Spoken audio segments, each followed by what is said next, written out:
Hello there. This is me carrying on my reflections of doing the Edinburgh Festival Fringe, and hopefully the picture that's captured that goes on the site is not as threatening and violent as the ones in the last couple, which seem to have got me in fairly striking poses. However, I didn't manage to get this done last night as I came from my final show into the car for a number of reasons, one of which was running out of space on my phone. Secondly, I lost my earphones, so I'm back to the earphones which are connected to the phone. And thirdly, very dark, so I wondered whether or not I would actually be seen. But also what happened, I was going to do it in the car before I left, but or outside the car, but what happened was that I got to the car park, 20 quid, because I've run out of kidneys and children to sell to pay for my car park in Edinburgh, and the machines had stopped taking notes, so I had to find £20 in coins. You ever tried to find 20 quid in coins in Edinburgh, midnight at any time? And it's interesting the number of people who would just shake their head when I asked if they would change a tenner for £10 coins or whatever. But there was a wee kebab shop that was absolutely brilliant, and I'm heading that way before the Fringe is finished. So, my reflections on a day of going to review, and it was my first full day of reviewing, Monday the 5th of August. As I said at the beginning of the day, I'm not going to identify where I was because in terms of what shows I went to see, but I will kind of talk around them because the venues to me are absolutely important in this kind of vlog and my experiences of the venues, because there are a few things that were fascinating. It's the first week of the Fringe, so a lot of the things like media tickets and box office and front of house staff are still trying to get into the swing and the way of things, particularly timings. Timings are crucial and very, very important. They're very, very important because if you don't get that show out in time, then the next show is a problem. And we had a bit of that yesterday where one show was 10-15 minutes late because the previous show had been 20 minutes late coming out. So that was something which, if you're on a tight time scale like I am, can be a problem. So the day began at the Space, and decent show in the morning, very, very good, lovely to see. Best use of a beard. All female show. It was a school show. Really liked it, and what a beard. All women, some of them playing men, obviously, hence the beard. So it was great. And also, Smug Technician of the Year, I think it was probably the director or one of the teachers who was by the board, and he was just beaming with pride, and that was just fantastic to see. It reminded me of why the Fringe is so important to so many people. I had gone from doing an interview that morning into see the show because I found the What Do You Think of That boys who are at the Space at Nidri Street, and I did an audio interview which will be going up on the site, and a really interesting discussion, particularly they're Glaswegian. They all met at university in Edinburgh, and my son is an actor, so swapping some stories when they're kind of roughly the same age as him was good, and didn't make me overly depressed, but you know, I think he's going to be with me for a while.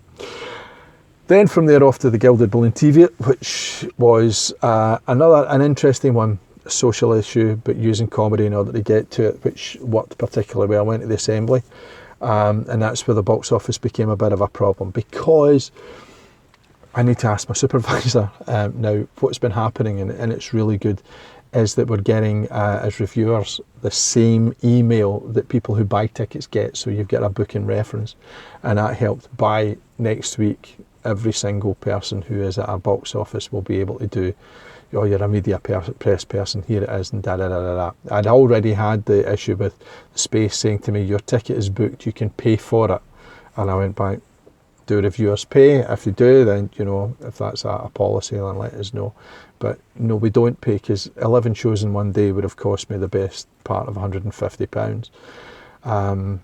So the payment for it, of course, is the review that I'm going to do.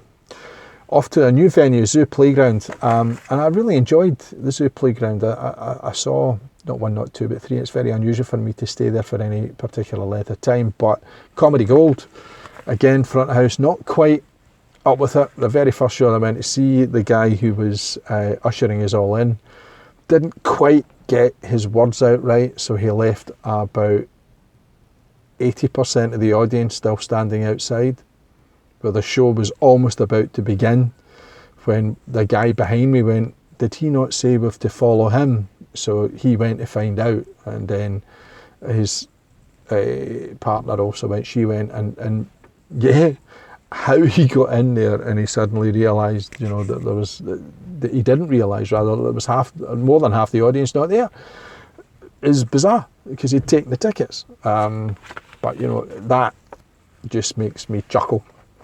So I saw the three things at the Zoo Playground, and enjoyed the new venue, then off to the Assembly Roxy to see something which was somebody had seen before in the Tron, and left me conflicted. And there's a conflict there in terms of, do you become a character or do you become you? Because the guy himself, I think, is great. Whether or not becoming a character is the way in which he wants to then progress things, I'm not quite sure. I had hoped to book into somewhere, which was another Scottish theatre company that I really wanted to see, but it was sold out. So I swapped it with something else, which was not my cup of tea at all. That's the one that was late starting, and it kind of left me, I'm not quite sure about whether or not I would recommend this. And I would recommend it to people who like that kind of thing. I'm not beginning to sound like Father Ted, but there were certain aspects of it and I just thought, no. But there were other parts which I thought were fantastic. So it really conflicted. And in the morning, Paul, our editor, had sent us a reminder of how we get to our judgments. We don't use stars.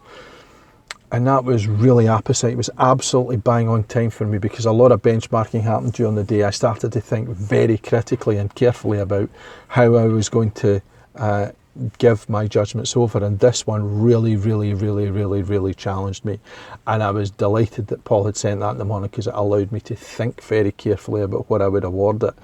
I then went from there to Bedlam, and that's where I think I've lost my earphones, which was a great piece, an LGBTIQI piece, which is not based in this country, and it reminded me so much of just how important listening to the stories of those who are not part of your own community are. And it was a good piece, but I wasn't finished.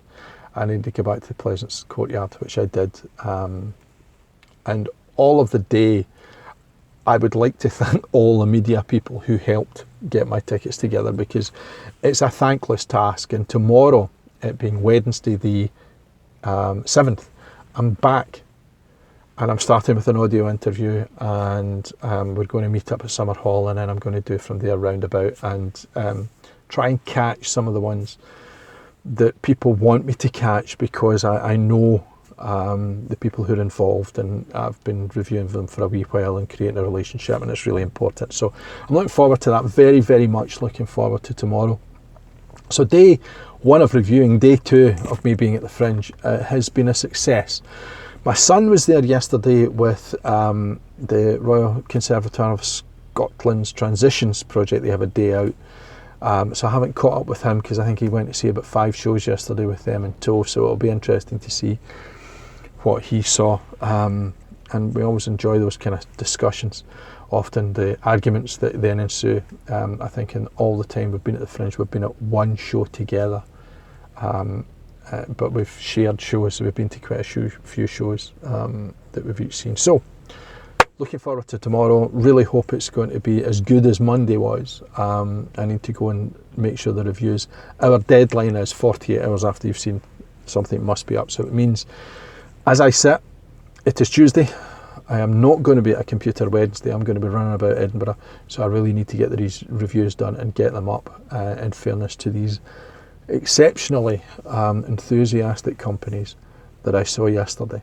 So the next time I'm going to vlog is I'm going to be talking tomorrow morning about my day ahead and what I'm hoping to see. But until then, thank you for taking the time to watch.